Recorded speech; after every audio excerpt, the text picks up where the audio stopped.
Here, dropping the RC on the very top of this mortar, funnel the archer tower and bomb tower with the rocket balloons like now, so that she could turn and go right into this inferno compartment. Instead of working this entire left or even force a redirect, we can really get her into this inferno and come behind the giga bomb and come behind the bait, because now she can really go left or right, but looks like she's closer to the left. She can get the crusher, and then yeah, she's gonna proceed left here. So now we can really just get herself into the scatter compartment, really negating all these potential bombs that could be where the Archer Queen is, because it looks like it could be potential baits there to prevent you from getting the multi or the spitter. But this time, we really got ourselves into the compartment due to the rocket balloon funnel. Even if you redirect, the defense will still be there to where she steps out again, which again is why I really like the rocket balloons, because it helps with that purpose funnel. So we're going to drop the ice golem here on the wizard tower, and then reriders on the upper left, so that the ricochet doesn't really target the roots, but targets and gets frozen from the ice golem. So really small detail, minor thing there, but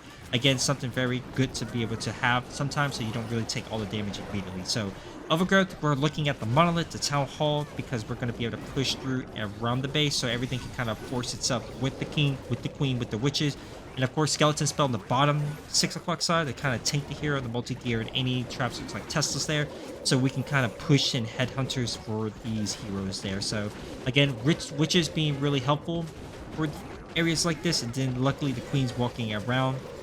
to support the king, because that is a lot of damage there. And of course, with the second overgrowth, you can just see there's really not much base left. Again, the perfect timing of the overgrowth wearing out, where the root riders is going to be there to be able to finish the job. But overgrowth really not needed, but we're just going to use it here on the left side on the Expo and the Rico, just to be able to do it just for fun, because again, nothing can stop this kind of approach. And again, this really goes to show exactly why the